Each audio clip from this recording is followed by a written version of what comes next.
이제 시작됩니다. 네, 51번입니다. 있고, 이게.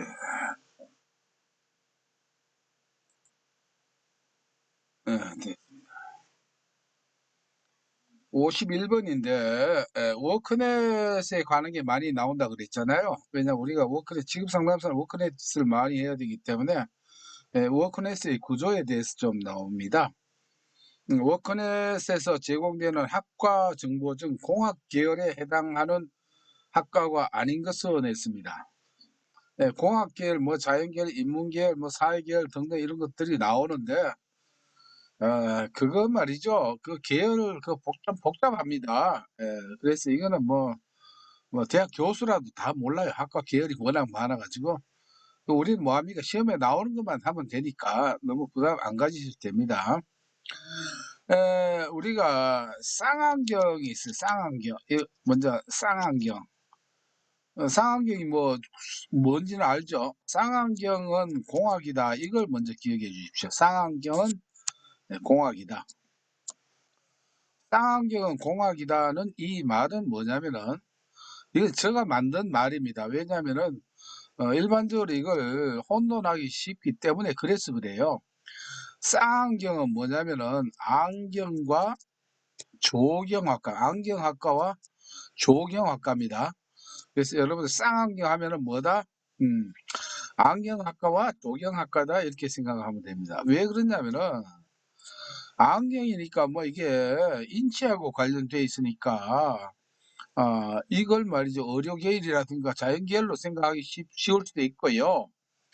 또 조경이니까 나무를 심잖아요. 그러니까 이거를 자연계열로 착각하기 쉽습니다, 여러분들이. 그래서 이거를 이런 딴 것도 물론 헷갈리는 거 있지만 대표적인 게 뭐냐면은 안경학과와 조경학과입니다. 그래서 안경, 조경을 저는 쌍안경이라고 제가 이름을 붙였거든요. 그래서 쌍안경은 무슨 계열이다, 공학 계열이다 이렇게 기억을 해주시면 됩니다. 그래서 안경이나 조경 나오면은, 왜냐하면 조경 같은 것도 나무를 심지만 실상은 이 건축법에 의해서 짓습니다.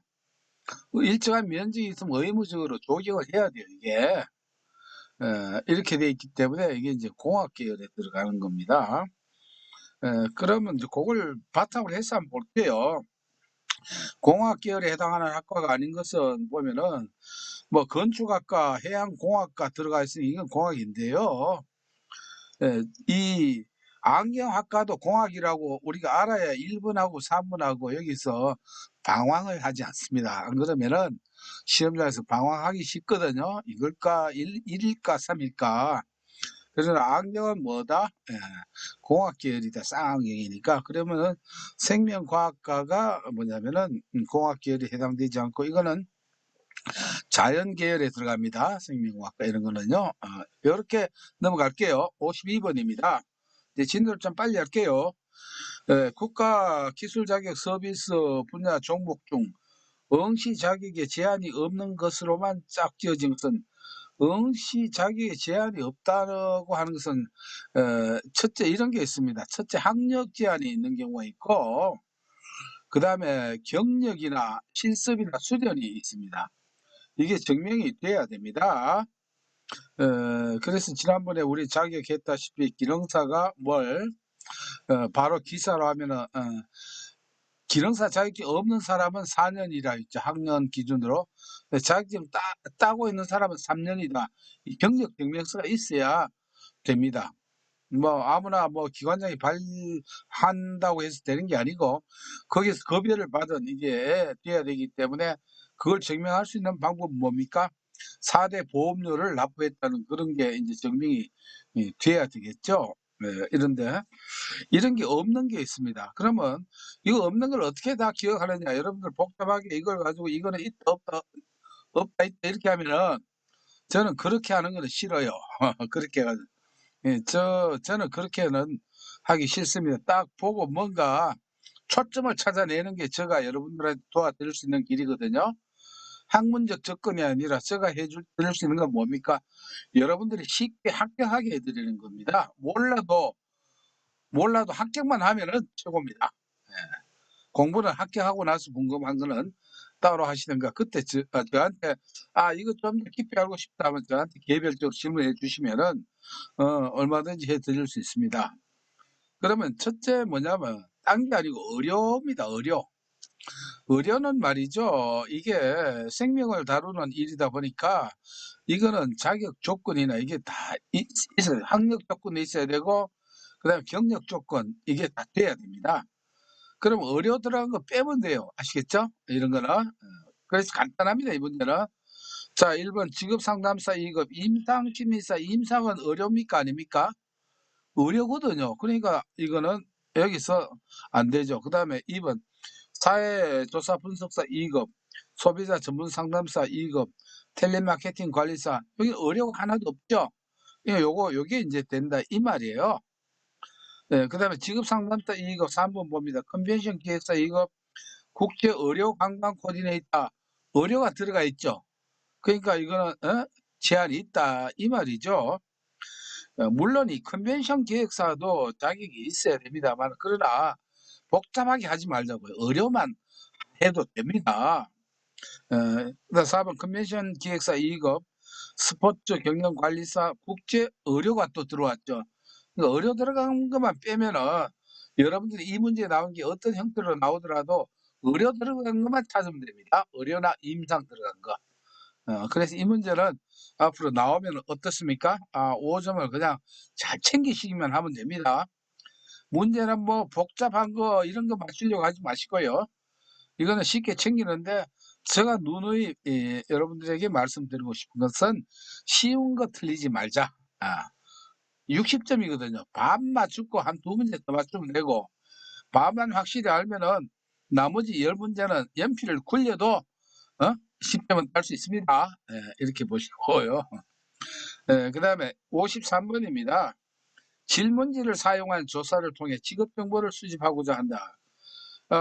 지난번에 했죠. 최초 분석법, 직무 분석법에 최면 관록 중질이라고 했죠. 6가지 있죠. 최면의 관록이 체험법, 면담법, 그다음에 관찰법, 녹화법, 그다음에 중요 사건 기록법, 그다음에 그게 질문지법이에요, 이게. 이것도 다 직무 분석법 6가지 중에 하나가 들어가죠. 우리가 질문지법이나 여러분들 설문지나 똑같습니다. 딴 게 아니에요. 글자만 바뀐다 보이지 질문지법이나 설문지나 이게 같습니다. 왜? 설문지에 다 질문 나오잖아요. 그죠? 뭐 좋아하나 싫어하나 뭐 이런 거 등등 이런 거예요. 아니면 4개 중에 뭘 좋아하는가 골라라 이런 것들입니다. 그러면은 요 내용을 말이죠. 1, 2, 3, 4는 답을 아는 것도 중요하지만 조금 요거는 이해를 좀 할 필요가 있습니다. 그래서 요런 건 제가 설명을 드리는 거예요. 그러니까 문제마다 어떻습니까? 접근하는 방법이 이렇게 조금 달라야 되겠죠. 1 번에 객관식 문항의 응답 항목은 서로 배타적이어야 한다 이 말이에요. 배타라고 하는 말은 딴 거는 인정 안 하겠다. 즉 한계다 이 말이죠. 우리가 투잡 수리자 그 직업 분류할 때도 배타성의 원칙에서 투잡 수리자 행위는 여러 가지 할 때 한 가지만 해야 되겠죠. 이게 바로 배타. 딴 거는 그중에 하나를 골라야 돼요.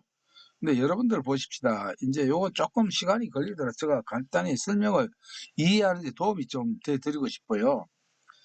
질문지가 뭐 20 문항이든 뭐 30 문항, 50 문항이든 자 1 번에 했던 질문에 답이 같고 예? 2 번도 바로 답이 같은 답이 요것도 뭐 예를 들어 O로 해야 된다면 2 번도 O로 해야 된다. 이렇게 바로 나온다 이 말이에요. 이렇게 바로 나오면은 이렇게 응답 항목이 말이죠. 이렇게 바로 나오는 곤란합니다. 그리고 또 1번 질문에 답이 O도 되고 X도 되고 이렇게 되는 거는 곤란하다 이 말이에요. 하나가 돼야 된다 이 말입니다. 아시겠죠? 요거는. 고거 이 요거를 일단 초점을 해야 되겠네요. 제가 한꺼번에 딴 것까지 말씀드리다 보니까 여러분들 혼란이 올지 모르는데 이게 답이 말이죠. 응답 항목이 한 개가 돼야지 이것도 되고 저것도 되고 이렇게 하면은 질문지 하나 많아. 이렇게 이해하시면 되고요. 그다음에 응답하기 쉬운 그러니까 요거는 1 번이 맞습니다. 상호 배타적이어야 됩니다. 응답하기 쉬운 항목일수록 설문지의 앞에 배치하는 것이 좋다. 자 우리가 설문지 이렇게 쭉 보다 보면은 뭐 문장이 제일 처음에 답변하기 곤란한 질문 이런 게 있어요. 예? 예를 들어서 여러분들 성인들이니까 여러분 뭐 성생활에 대해서는 뭐 어떻게 이런 걸 묻는다든가 이러면 기분 나쁘잖아요. 그 질문지 설문지 그런 게 나오면은. 그러면 이 1번 보고 그만 어떻게 해 버리게 '에이 이 질문지 이거 아주 기분 나쁘네.' 그냥 버려 버려요. 응답을 안 하고 이렇게 돼 버려요. 포기를 해 버립니다.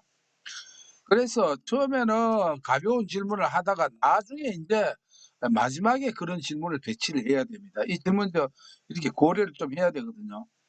그러면은 어떻게 됩니까? 만약에 서너 문제다 29 번까지는 간단한 거 했다. 30 분은 응답을 안 할 수도 있어요. 왜냐하면은 응답 안 하는 것도 개인의 자유 아닙니까? 응답을 안 하더라도 뭐냐면 이 설문지의 목적은 달성한 것입니다. 왜 그럴까요? 29 번까지는 답을 했잖아요. 그래서 그 자료를 분석을 할 수 있다는 것이에요. 근데 처음에 민감한 질문을 앞에 먼저 해 버리면은 뒤에 걸 아예 응답조차 싸그리 안 해 버린다 이 말입니다. 예. 그래서 이 질문지 분석 이걸 가지고 뭐 여러 가지 분석이 제대로 할 수 없다. 이렇게 이야기하시면 되겠습니다. 여러분들도 곤란한 질문 처음부터 왜요? 처음 만났는데 이 이상한 질문을 하면 여러분들 '저 사람 왜 저래? 입 닫고 싶죠? 저 대화 이런 거하고 똑같다.' 이렇게 보면 됩니다. 여러분들이 설문지를 받았을 때 그 느낌을 살리면 되겠고요. 2 번도 맞습니다.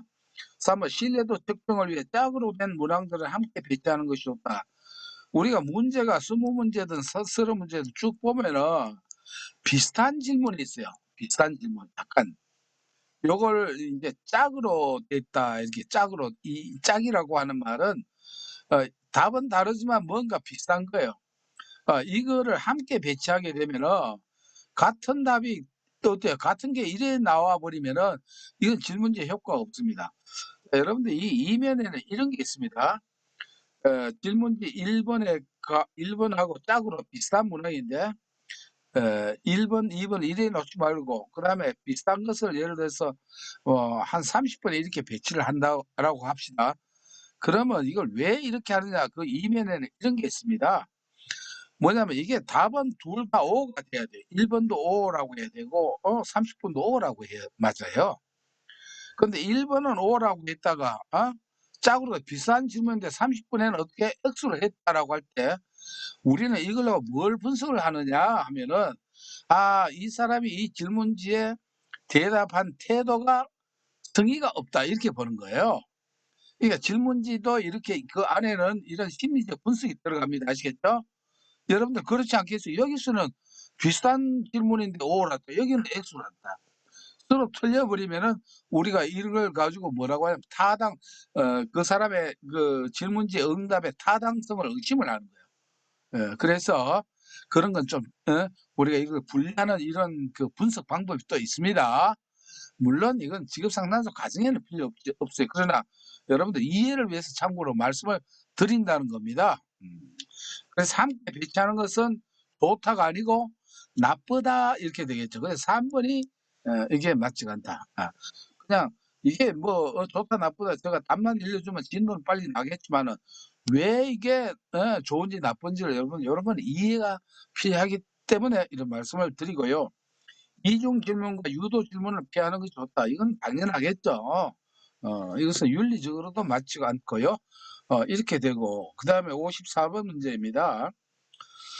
청년 내일 배움 공제 사업에 대한 설명으로 틀린 것은 해서 청년 내일 배움 공제 사업은 청년들을 뭐냐면 취업시키면은 국가에서 지원해 주고 그다음에 회사에서도 또 지원을 해 주고 이렇게 해서 이 청년들에게 많은 혜택을 가게 하는 그런 하나의 제도입니다. 내일 비용 공제. 그래서 이 내용이 쭉 나와 있거든요. 1, 2, 3, 4 내용이 나와 있는데 자 저는 여러분한테 이 내용을 상세히 알라라고 말씀을 안 드립니다. 합격을 위해서 말씀드리는 건 무엇이냐면은 이 문제는 10 번, 20번 나와도 똑같이 나오거든요. 지금 그 답은 딱 하나뿐이에요. 답은 뭐냐면 3 번이에요. 이게 그냥 오답으로 이렇게 나옵니다. 그러니까 이거는 답을 익히는 게 훨씬 더 쉽습니다. 그 제도에 대한 설명은 1, 2번 돼 있어요, 이렇게. 좋죠. 근데 신청 방법에 대해서는 거꾸로 지금 이 얘기를 하고 있습니다. 온라인 신청 방법은 중소기업진흥공단에 참여 신청을 하는 게 아니고 먼저 워크넷부터 먼저 신청합니다. 그래서 요 신청 과정이 거꾸로 했어요. 중소기업진흥공단은 나중에 이게 마지막에 해야 되는 신청입니다. 아시겠죠? 순서가 틀렸습니다. 그래서 이거는 뭐다? 틀린 답은 요렇게 요 문제 나오면 딱 요거밖에 안 나와요. 다른 형태 문제가 없습니다. 이런 것들이 제가 여러분들 도와드릴 수 있는 거예요. 여러분들에게 학문적으로 많이 뭐 설명한다, 아는 척 하는 게 아니라, 그것보다는 뭐 몰라도, 제가 잘 몰라도 답만 잘 익혀서 5점 잘 챙기면은, 그게 제가 할 일이다. 이렇게 이해를 해 주시면 되겠습니다. 신청 방법 이거 나오면 이게 틀렸습니다. 그 다음에 55번 문제입니다. 다음 관로에 알맞은 것은 2023년 시간당 최저임금은 얼마다? 물론 이제는 24년이라고 해야 되겠죠? 자, 이거는 관로로 원래 안 나옵니다. 1, 2, 3, 4에서 9,500원, 9,700원, 9,000 뭐 얼마 이렇게 중에서 고르는 거예요. 왜냐하면 이게 객관식이다 보니까. 그럼 요거는 여러분들 기억을 해 주셔야 되겠죠. 당연히 9,620원이고 원래 24년도는 9,860원입니다. 9,860원. 요거는 9,620원은 23년도 겁니다. 지금은 얼마다? 9,860원. 요렇게 기억을 해 주셔서 그걸 찾아야 됩니다. 딴 거 하지 말고 9860 이렇게 기억을 해 주시고 그다음에 56번입니다. 직업 정보를 전달하는 유형별 특징에 관한 다음 표의 관로에 알맞은 것은 했는데 요거는 역시 이 마스터 키를 또 드립니다. 저는 맞는 키가 많이 있죠. 여러분 그죠? 맞는 키가 상당히 많습니다. 맞는 키는 뭐냐? 원래 이게 3개 나올 때도 있고 많이 나오면 5개 나올 때 있습니다. 아마 여기 있을 거예요. 이렇게 5개를 뭐 인쇄물 시청하는 면접 관찰 직접적 이런 식으로 5개 보통 이렇게 나오고 위에는 지금 3개가 나왔습니다만 자 여러분들 좋습니다. 이 도표 외우는 거 일단 저는 이 도표 외우는 거 정말 질색이거든요. 이거 외우려면 뭐가 저거 고거 종류 있고 비용 학습에서 참여도 이러면 이게 5개에서 3개, 5, 3은 15, 15개를 이렇게 뭐 전지, 곤지, 수동인지, 적극인지 뭐 어쩌고 저쩌고 이걸 다 외워야 되는 거. 저는 이렇게 암기하는 거 저는 아주 질색입니다. 아마 여러분들도 그렇지 않겠어요? 네. 그래서 여러분들도 그런 방법을 권해드리지 않고 맞는 키를 드립니다. 맞는 키는 뭐냐면 이것도 제가 이 문제가 아주 옛날부터 쭉 지금 나오고 있는 문제인데요. 이 마스터 키를 아무리 해도 이 키가 다 열립니다. 하나라도 에러가 한 번도 없어요. 그건 제가 검증을 한 겁니다. 아시겠죠? 검증을 한 건 뭐냐면은 이게 3개가 나오든 4개가 나오든 5개가 나오든 먼저 맨 위에 좌측에는 저자가 반드시 나옵니다. 저자가 나와야 돼요. 그 다음에 가운데는 뭐가 숫자가 나와야 돼요. 자, 여기에서 이 사이는 무시해도 됩니다. 아시겠죠? 그리고 요 오른쪽 맨 하단은 뭐가 제가 나와야 됩니다. 그러니까 이 문제에 맞는 키는 뭡니까? 저수제를 기억해 달라. 저수지라도 해가지고 제로 기억하든 그거는 여러분들 편의대로 하십시오. 저수제입니다. 저수제. 요걸 기억하고 여기에 맞추면은 다 돼요. 아시겠죠? 앞으로 이게 빈번히 나오더라도 저수제로 맞는 키로 넣으면 여러분들 이 도표 이거 외우는 게 쉽습니까? 저수제 외우는 게 쉬울까요? 물어보나 마나죠. 그죠? 묻는 제가 어리석죠. 그러니까 답 안 기다리겠습니다. 그러면은 여기 보십시오. 일단은 여기는 저가 나왔죠. 제가 나와야 된다. 이 말입니다. 그러면은 여기는 저가 있고 기억이죠. 기억을 잘 기억이 뭡니까? 수가 나와야 되죠. 그러면 기억에 수가 나와 있는 거는 뭡니까? 요 2개뿐입니다. 둘 중에 이제 하나입니다. 뒷끝에 뭐가 나와야 된다고요? 제가 나와야 됩니다. 그러니까 저수제. 이게 1번이 되는 거예요. 그래서 이 문제는 직업 정보를 전달하는 유형별 특징은 나오면 요런 도표, 인쇄물, 시측강 자료, 뭐 경험 뭐 나오든 이거는 뭐다?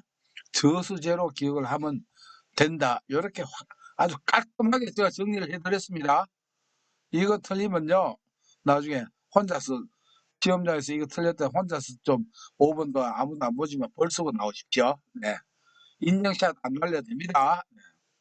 그래서 이게 관찰이 나오든 경험이 나오든 이게 전부 다 제한. 이거 다 외워주고 저수제, 어, 이거 가지고 만능치가 되니까 그렇게 활용을 하시면 되겠습니다. 57번입니다. 공공직업정보의 일반적인 특성을 모두 고른 것은 했습니다. 기업 필요한 시기에 최대한 활용되도록 한시적으로 신속하게 생산되며 운영한다. 공공직업정보예요. 참, 이 공공직업정보하면 여러분들 먼저 참 이 맞는기를 또 제가 설명 안 하고 있네요. 민간직업정보는 뭐라고요? 이제 복습합니다. 자유제한입니다. 아시겠죠? 자유제한, 민간 직업정보와 공공직업정보 둘 다 알지 말고 민간직업정보가 자유제한이다 알면은 공공직업정보는 이 반대다 이렇게 하면 다 외우는 건 아니겠습니까? 예, 자유제한입니다. 그러면 공공직업정보의 일반적인 특성이라고 하면 이 중에 뭘 빼면 될까요? 자유제한 있는 것만 어떻게 되는 빼고 빼면 되겠죠? 예, 이렇게 푸는 거예요. 그럼 봅시다. 필요한 시기에 최대한 활용되도록 한시적으로 자유제한 한시적 나왔으니까 이거는 뭐다? 민간직업정보네? 이렇게 되죠. 그 다음에 이제 특정 분야 및 대상에 국한되지 않고 전체 산업 및 업종에 걸친 직종을 대상으로 한다. 이게 제한적이다 아니고 전체 포괄적이다 이 말 아닙니까? 요거는 공공직업정보 맞네 이렇게 되고. 그러니까 특정 시기에 국한되지 않고 지속적으로 한다. 한시적이 아니고 뭐라고? 공공직업정보는 지속적이니까 또 맞네요. 관련 직업정보 간의 비교 활용이 용이하다. 왜? 폭이 넓으니까. 이거는. 그래서 요것도 맞네. 이렇게 되는 거예요. 그러면은 니은 기억 빼고 니은 뒷걸 리을 이렇게 되는 것입니다. 그리고 이거는 여러분들 또 이런 게 있어요. 이런 선택하는 문제에 있어서 팁이 하나 있습니다. 뭐냐면은 여러분들이 헷갈리면은 기억만 확실하게 뭐다? 민간 직업 정보라는 걸 확실히 알면 뭐 한시적이니까 그러면 이럴 때는 말이죠. 기억 있는 걸 먼저 빼고 다음 문제를 이게 지금 여러분들 직업 상담소 시면 시간이 넉넉하거든요. 100문제 푸는데 2시간 30분 하면은요. 다 한 반쯤 되면 다 나옵니다. 아시겠죠? 근데 시간이 아주 빡빡한 시험이 있어요. 문제가 많고. 예를 들어서 공인중개사 같은 경우는 말이죠. 이 125문제를 뭐냐면 1시간 반 거의 뭐 1분에 한 번씩 풀어야 돼. 이런 게 있어요. 그리고 이건 사지선타형이 아니고 오지선타형이거든요. 그러니까 잘못하면 읽다가 시간 나가버려. 얼마나 한 문제가 그냥 반 페이지 이상 짜져 이런 게 많습니다. 그래서 그런 거를 우리가 생각을 해야 되거든요. 그래서 그런 걸 생각을 하고 우리가 이 문제를 접근해야 됩니다. 그럴 때는 어떻게 해야 되느냐 하면은 확실하게 틀린 거 있으면 기억 있는 거 다 빼버리십시오. 1, 2, 3번 기억 있죠? 그러면 자동적으로 한 문제 가지고도 그러면은 기억이 확실히 틀렸다. 그럼 남는 건 뭐뿐입니까? 리얼밖에 없다.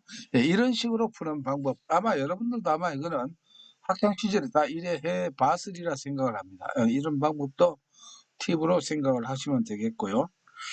58번입니다. 워크레스에 대한 설명으로 틀린 것은 했습니다. 자, 이것도 말이죠. 이것도 요거는 한 두 가지 형태로 나오니까 일단 봅시다. 워크넷은 개인 구직자와 구인 기업을 위한 취업 지원 또는 채용 지원 서비스를 제공할 뿐만 아니라 고용센터 직업상담원이나 지자체 취업 알선 담당자 등의 취업 알선 업무 수행을 지원하기 위한 내부 취업 알선 시스템이기도 하다. 맞는 내용이고요. 워크넷은 여성, 장애인, 청년 등 취약계층을 위한 우대 채용 정보를 제공을 합니다. 그다음 워크넷은 구인 구직 관련 서비스 외에 직업 및 진로 정보도 거기에 다 있습니다.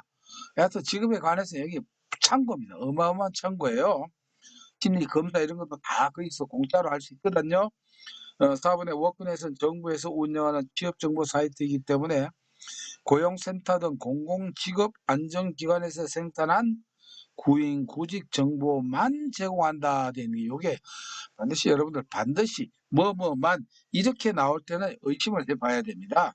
그래서 요거는 이 워크넷은 말이죠. 공공직업 정보만 있는 게 아니고 민간에서 하는 직업 정보도 있습니다. 대표적으로 여러분들 워크넷 구인란에 가 보면은 사람인에서 이렇게 한 정보도 거기 다 뜨고 있거든요. 이런 거. 왜냐하면 민간의 직업 정보도 다 같이 통합적으로 서비스를 해 준다. 이렇게 보시면 됩니다. 아시겠죠? 그래서 요 내용이 틀린 게 나옵니다.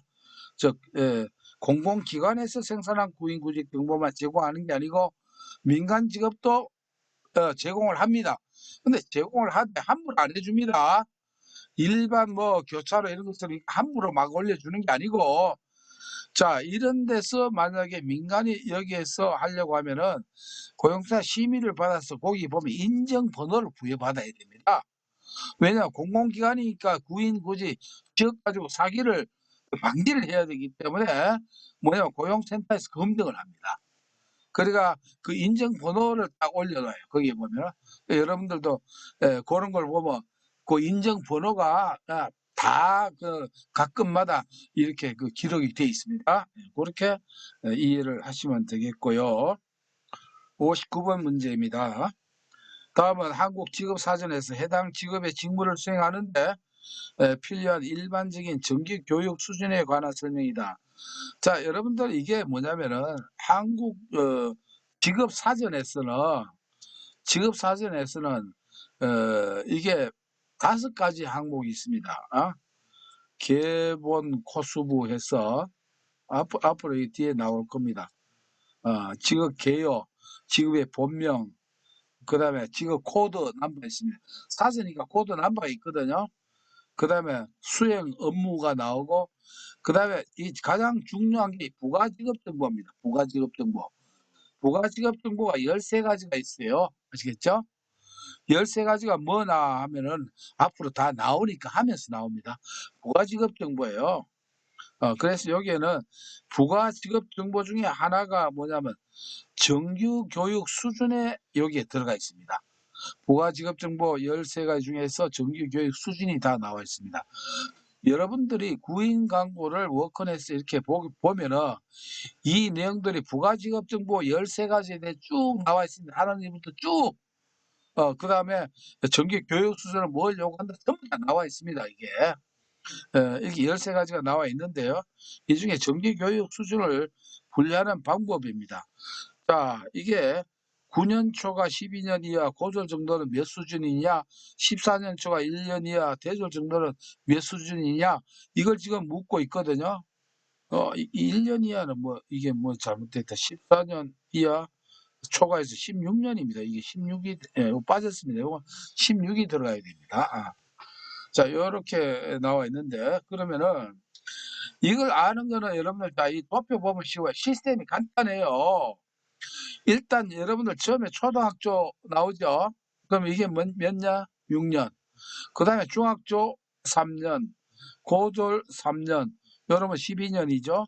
전문대를 2년으로 하면은, 물론 3년제도 있지만은, 그럼 14년. 대졸은 또 2년 되겠죠. 전문대학 보태면은 16년 요렇게 되는 거예요. 대학원 이상은 이제 그 이상이 되고, 이렇게 해서 초중고부터 해서 1수준, 2수준, 3수준 이런 식으로 쭉 나가면 돼요. 그래서 최고 높은 수준이 몇 수준이다? 6수준이에요. 이렇게. 그래서 우리가 한국 직업사전에서는 뭐냐면은 수준을 묻지 평균 학력을 묻는 게 아닙니다. 아시겠죠? 몇 수준이다 이렇게 묻습니다. 그래서 여하튼 초졸 정도면은 전부 다 어떻게 됐냐? 1수준이고 2수준은 초등학교 졸업해서 중학교 그 사이에 중퇴를 해도 몇 수준이라고 합니까? 2수준이에요. 중퇴를 하더라도 요게 이제 평균 학력이 아닙니다. 요렇게 보면 되니까 9년 초과 같으면은 어떻게 됩니까? 초3, 중3이니까 그다음에 이제 고등학교 때부터죠. 초, 중, 고. 그러니까 몇 수준이 됩니까? 예. 9년 초가니까 3수준 되잖아요. 초, 중, 고가 되니까. 뭐 요거 계산 여러분들 하면 되죠. 제가 괜히 이거 설명하려면은 괜히 시간만 걸리니까 말이죠. 이렇게 보면 됩니다. 그리고 14년 초과입니다. 14년 초과는 대학 졸업, 전문대 졸업하고 뭡니까? 대학을, 까지 그 기간이죠. 요거는 5 수준이 된다 이 말이에요. 그래서 1에서 1수준, 5수준 요렇게 정리를 하면 됩니다. 아시겠죠? 그러니까 초중고부터 따지면은 6수준까지 계산되면 한번 여러분들 안 되거든 손가락과 짚어보든가 알아서 하십시오 하면은 이건 됩니다. 몇 번 해보면 된다. 이렇게 이해를 해 주시되 단지 제가 여기 꼭 강조를 꼭 드리고 싶은 게 있습니다. 지금 안 나왔지만 뭐가 나오냐? 여러분들 틀린 거 찾으라라고 할 때 반드시 정규 교육 수준 가지고는 뭐가 나오냐면 정규 교육 수준은 평균 학력을 의미한다면 무조건 땡입니다. 아시겠죠? 평균 학력이 아닙니다. 그냥 정규 교육 수준이지 평균이란 말 이거 들어가 평균 학력으로 나오면은 땡이다. 이거 꼭 기억해 주시기 바랍니다. 이게 문제가 앞으로 또 보게 될 겁니다. 이런 점을 말씀드리고 그다음에 60번입니다. 한국 직업 전망에 직업별 정보 구성 체계에 해당하지 않는 것입니다. 이거는 어찌 보면은 좀 반가워요. 조금만 센스를 가지고 보면 반가워요. 왜냐하면 지금 뭡니까? 한국 무슨 전망입니까? 직업 전망이죠. 직업 전망에 밑에 보니까 뭐가 나왔습니까? 산업 전망이 나오는 거. 이거는 안 맞죠. 그러니까 직업 전망이 나오지. 산업 전망이 나오는 건 이게 구성책에 맞지가 않다. 이렇게 답을 이렇게 기억하시면 됩니다. 아시겠죠? 왜냐하면 산업 속에 그다음 하위에 직업이 있단 말이에요. 그래서 한국 표준 산업 분류가 방대하고 그다음에 직업 분류가 있다는 것이에요. 그래서 직업 전망 구성에 산업 전망이 나오는 것은 아니다. 이렇게 마무리를 짓고 바로 계속 노동시장 모드로 넘어가겠습니다. 61번입니다. 실업 결혼 곡선에 관한 설명으로 틀린 것은 이렇게 되어 있습니다. 자, 여기에서는 말이죠. 이거는 여러분들이 그걸 해주시면 좋겠습니다. 이 문제 색깔이 어떻게 되어 있습니까? 검정색으로 되어 있죠. 검정색으로 되어 있는 거는 틀려도 상관이 없다 이렇게 보시면 됩니다. 이거는 틀려도 괜찮은 문제입니다. 그래서 이 문제는 사실상 틀려도 좋은 거는 왜냐하면 실업 결합 곡선 해가지고 지금 이 내용을 이해하려고 하면은 제가 설명을 드릴 수 없어서가 아니라 이게 설명 드는 시간이 아까워요. 이거 자세히 알 시간에 어때요? 딴 거 쉬운 거 공부하는 게 훨씬 쉽습니다. 그래서 요거는 3번 답을 기억해 주십시오. 마찰적 실업과 구조적 실업을 구분하는 것이 가능하지 않다. 가능한 건 틀렸다 이 말입니다. 뭐 실업 거력 곡선에 대해서 베버리지 뭐 커브라고 해서 이상한 곡선이 있습니다. 그 함수 쪽으로 들어가지 말고 왜냐면 여러분들 볼 때 마찰적 실업과 구조적 실업은 어떻습니까? 실업의 성격 자체가 틀리죠. 왜냐면 마찰적 실업은 뭡니까? 직업정보 구인 구직 정보 문제고 구조적 실업은 그 회사의 구조가 문제예요. 그래서 이게 실업의 어떤 그 차원이 다른 거기 때문에 이것을 구분은 가능하지 않다. 다른 성질이기 때문에 이게 답을 익히는 쪽으로 권장을 하고 넘어갑니다. 이게 설명도 안 해줘가지고 넘어가는데 불만이 많다. 그러면 저한테 별도로 질문하십시오. 그러면 그분하고 제가 개별로 줌 회의에서 그분한테 이거 설명을 따로 아주 자세하게 제가 해드릴 수가 있습니다. 자, 62번입니다. 유니온샵에 대한 설명으로 옳은 것은 항상 샵 나오면 여러분들 뭘요? CUAO를 기억하라고 했죠. CU 편의점에 아몬드와 오렌지를 사 먹었다. 이렇게 생각합니다. CUAO. 그래서 요 각각 특징이 있죠. 예. 그러면 유년 시합이 두 번째죠. 뭡니까? 이거는 이 설명을 보지 않더라도 우리가 여기서 봐야 돼요. 이거는 조합원이 돼야 입사할 수 있어요. 이거는 입사할 때는 조합원이 아니더라도 일정 기간 후에 유니언 합해야 돼요. 합쳐야 된다. 요게 유니언이죠.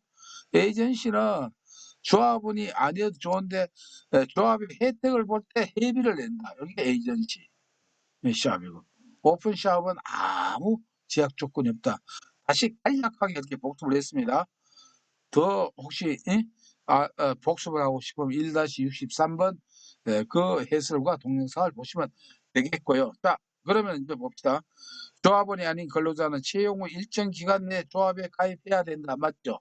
요거 처음에부터 조합원이 돼야 된다는 것은 클로드 시합이 되겠죠. 그러면 답은 요거는 답은 나왔어요. 딴 거 답은 이해해 볼까요? 복습을 하는 거예요. 조합원이 아닌 자는 채용이 안 된다 봅니다. 가장 강력한 클로드 시합이 되겠죠. 그다음에 노동조합의 노동 공급원이 독점되어 관련 노동시장에 강력한 영향을 미치는 게 뭡니까? 역시 클로즈 시합이에요. 왜? 조합원이 노동조합이 오케이 안 하면 회사에서 아무리 인원이 부족해도 인원을 채용할 수 있다 없다? 없어요. 이게 조건이. 그러니까 강력한 노동 공급 독점돼 있죠. 자, 채용 전후 근로자의 조합 가입이 완전히 자유롭다. 완전히 자유로운 게 바로 오픈 시합이 되겠죠. 이렇게 복습을 한번 했습니다. 63번입니다. 완전 경쟁하에서 노동의 수요 곡선을 우하향하게 하는 주된 요인은 무엇인가? 자, 이 말뜻을 우리가 알아야 됩니다. 노동 공급 곡선은 이렇게 우상향합니다. 아시겠죠? 노동 수요 곡선은 반대로 내려옵니다. 이게 반대예요. 공급은 우상향이고 지금 나중에 노동 수요 곡선은 뒤에 원래 먼저 해야 되는데 문제 배열 때문에 할 수 없이 이렇게 하지만은 노동 수요 곡선은 반대입니다. 왜 반대냐면 이게 임금이 높고 이게 이제 일자리예요. 일자리. 일자리인데, 자, 임금이 높으면 기업에서 많은 사람을 고용할 수 있습니까? 없습니까? 없다는 거예요. 근데 임금이 만약에 내려온다 하면은 10만 원 하루에 10만 원 줘야 될 임금을 하루에 5만 원 주면 된다. 기업에서는 어떻게 사람 고용하기가 쉽죠. 그래서 임금이 내려올수록 고용 수준이 높아지는 거예요. 이 뜻입니다. 그래서 이게 노동 공급 곡선과 반대입니다. 요거는 기업 입장에서 봐야 돼요. 노동 수요. 노동 수요하면 여러분들 딴 걸로 생각하지 마시고 일자리라고 이렇게 꼭 생각을 하셔야 이 문제를 푸는데 도움이 됩니다. 이 수요가 뭔가? 그냥 일자리라고 생각하십시오. 이 일자리는 주도권은 누가 있다? 네, 기업주가 있고, 노동 공급은 누가? 근로자가 가지고 있는 거예요. 근데 근로자는 어떻습니까? 임금이 높을수록 더 일하고 싶어 하죠. 그래서 임금이 높을수록 올라가요. 그런데 노동 수요 곡선은 어때? 임금이 기업자 입장에서는 임금이 비싸면은 인원을 많이 채용 못 해요. 왜? 기업의 목적이 뭘까요? 이윤 추구이지 않습니까? 이거 안 되니까. 그러나 일자리가 떨어지면 어떻게 하면 여러분들 비싼 거 같으면 많이 못 사 먹죠. 이렇게 생각하면 돼요. 많으면 싸면 여러분들 어떻습니까? 요새 여러분들 뭐 사과 잘 안 사 먹어지죠. 그래도 뭐 사 먹는다 하면 제가 할 말 없고요. 예. 근데 만약에 사과 값이 떨어진다면 어떡할까요? 많이 사 먹잖아요. 사 먹을 수 있잖아요. 이렇게 보면 돼요. 이게 바로 뭐냐면은 사 먹는 사람 입장, 기업주 입장에서는 노동 수요를 보셔야 되고, 그다음에 노동 공급은 누구 입장에서? 즉 이 근로자 입장에서 봐야 돼요. 근로자 입장. 즉 물건 생산하는 사람이 어떻습니까? 사과값이 올라가면 더 많이 어떻게 팔라고 하죠. 왜? 이윤이 많이 나니까. 이런 정도로 얘기를 할게요. 왜 이런 말을 하느냐면은 노동 수요 곡선이 우하향한다는 이 말이 무슨 뜻이냐, 이걸 알게 하기 위해서, 이해하게 하기 위해서입니다. 이게 한다는 건 일자리가 늘어난다 줄어든다? 감소된다는 게 마이너스 된다는 뜻입니다. 우하향한다는 것은 일자리가 늘어나지 않고 줄어든다는 말이에요. 그러면은 이렇게 일자리가 줄어드는 이것은 기업에서는 왜 그럴까요? 왜 인원을 왜 줄일까요? 항상 기업은 이윤 추구가 목적입니다. 그러니까 이익이 안 되면 줄이는다 이 말이죠. 이렇게 생각하시면은 그러면 어떻게 될까요? 여기에서 여러분들 어려운 용어가 많이 있지만은 지난번에 그 처음에 했던 뭐 이 일에 첫 번째 치킨 파는 거 나왔죠. 14,000 짜리를 1 시간당 임금이 뭐 1 시간에 한 마리 팔고 1 시간당 임금이 7,000 원이다. 그때 나온 게 한계 비용을 우리가 한계 생산력을 이 얘기를 했어요. 한계 생산력. 그 한계 생산력이에요. 한계 생산력 이거 임금 기준으로 일단은 뭐냐면 이윤이 남나 안 남느냐 이걸 판단한다는 겁니다. 예, 그래서 딴 비용을 그렇게 하지 말고 요 한계 생산력을 생각하시면 됩니다. 딴 거를 자꾸 하면은 이것도 설명이 아주 복잡해지거든요. 그래서 모든 게 이 한계 생산력입니다. 한계 생산력 기준으로 그렇게 된다. 요거 꼭 기억해 주십시오. 한계 생산력. 자, 생산을 하는데 임금 월급도 못 주겠다 하면은 어떡합니까? 일자리를 줄인다 이 말이에요. 우하향한다. 일자리가 줄어든다 이 말입니다. 예, 그러니까 한계 생산력 기준이다. 요렇게 요거는 정리를 해 주시고 기억을 해 주시는 게 좋습니다. 딴 거 뭐 한계 비용이니 딴 거 이렇게 생각하지 마시고요. 요건 앞으로 또 그와 비슷한 문제가 나올 것이고 또 64번 문제입니다. 다음은 어떤 형태의 능률급인가? 자, 이것도 답을 외우면 됩니다. 똑같이 나와요. 1980 미국의 토엔이 제창을 했고 그다음에 경영 활동에 의해 발생한 이익을 그 이익에 관여한 정도에 따라 배분한다. 요게 초점이에요. 예. 자, 그러니까 이익을 배분하니까 뭡니까? 이게 이익 배분한다는 나올이 몇 번일까요? 2번 이익 분배제입니다. 그래서 뭐 토해 나오고 어쩌고 저쩌고 나오면은 이익 분배한다 이 박스 문제가 나오면은 이익 분배제예요. 요 내용은 요 형태 외에는 아직까지 나온 적이 없습니다. 똑같은 형태로 반복해서 나오거든요. 그래서 여러분들은 아마 이런 쪽으로 이렇게 하면 여러분들 합격하는 데 참 좋아요. 만약 이런 걸 모르고 보면 '이것도 다 외워야 되는가?' 뭐 이것저것 막 수시 보고 알아보고 하지만 여러분들 그럴 필요가 없죠. 왜 그렇습니까? 저는 전 문제를 분석했기 때문에 요렇게 하면은 그냥 되게 돼 있습니다. 예, 그렇게 해서 넘어간다는 것입니다. 65번 문제네요. 65번 문제를 마치고 마치죠. 파업 이론에 대한 설명으로 옳은 것으로 짝져진 것에 있습니다. 파업 이론. 자, 이거는 여러분들 한번 볼게요. 한번 이거 힉스가 나와요. 파업 이론에 의하면 사용자의 양보 곡선과 노조의 저항 곡선 무슨 말인지 모르겠죠. 모릅니다. 그다음에 거기서 파업 기간이 결정된다. 카트 템플릿 모형에 따르면은 노조의 요구를 거부할 때 발생하는 사용자의 비용이 노조의 요구를 수락했을 때에 발생하는 사용자의 비용보다 클 때 노조의 교섭력이 커진다. 그리고 또 이제 힉스가 나오고 카트 챔벌린이 나오고 메브리가 나옵니다. 메브리 이론에 따르면 노조의 최종 수락 조건이 사용자의 최종 수락 조건보다 작을 때 파업이 발생한다. 자, 세 가지를 읽었는데 도무지 무슨 말인지 모르겠. 이게 정상입니다. 예. 이거 읽어보고 이게 무슨 말인지 감 잡으면은 이거 제가 존경을 해야 됩니다. 예. 자, 일단 설명을 드릴게요. 이 파업 이론은. 자, 우리가 파업이라고 하는 게 이렇게 보면 됩니다.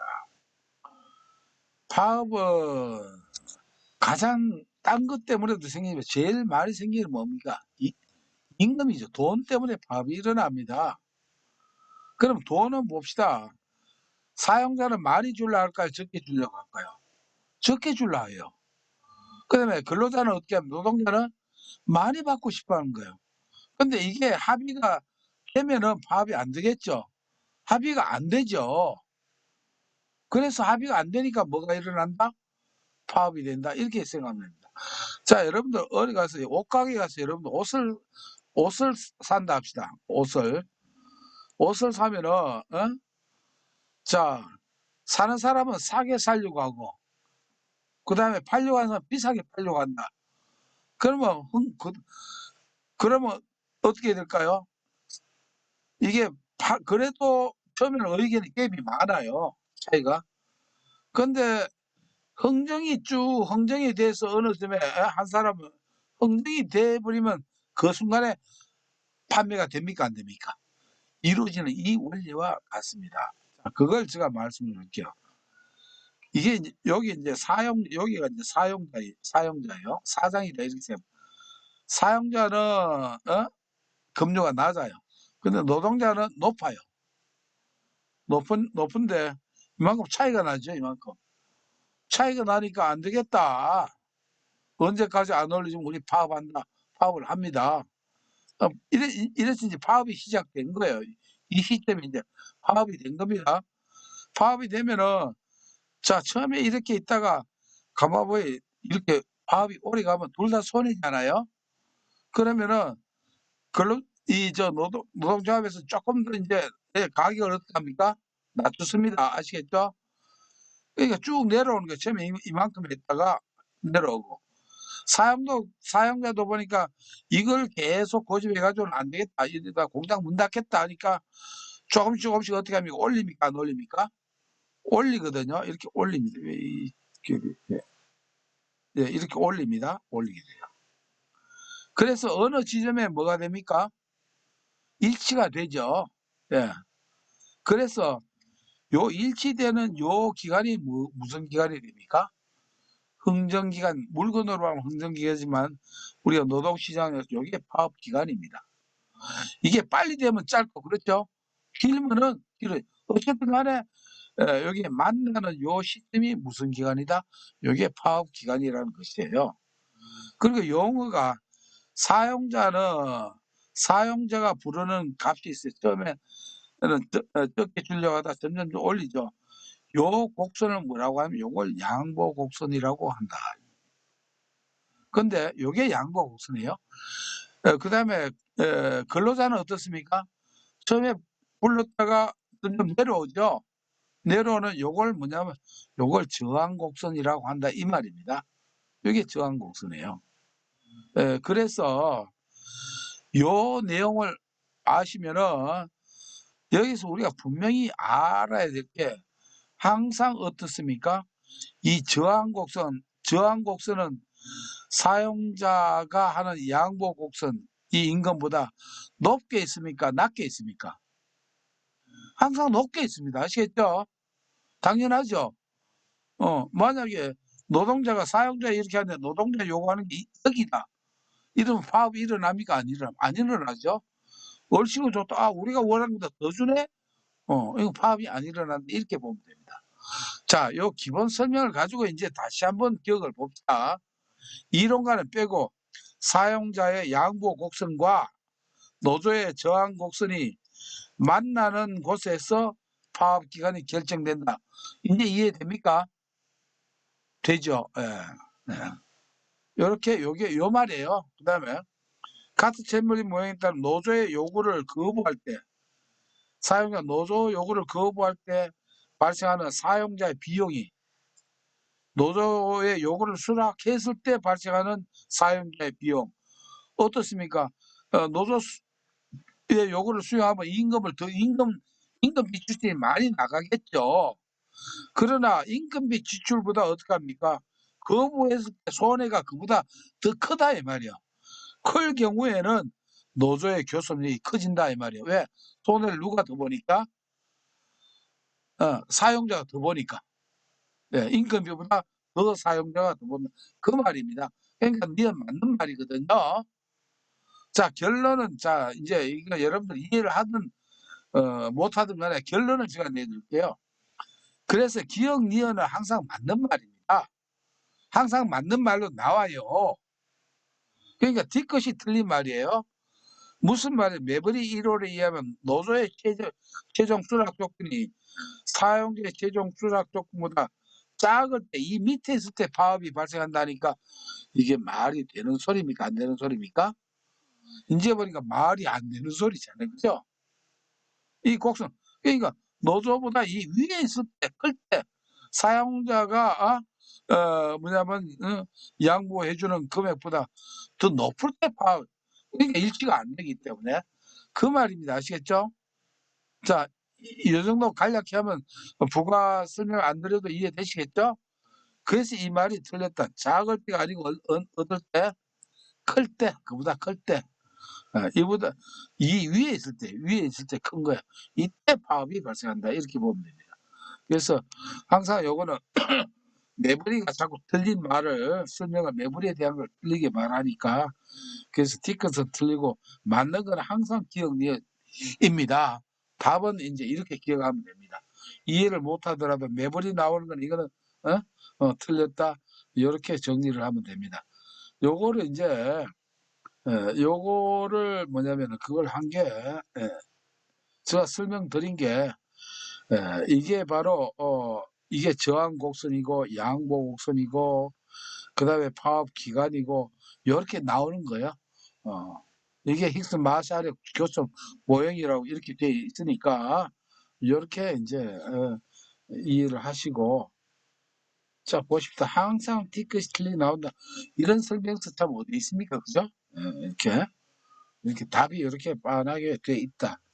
요렇게 이해를 해 주시고 네.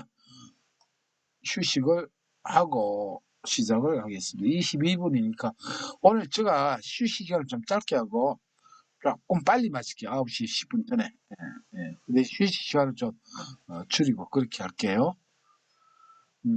지금은 7시 30분에 뵙겠습니다.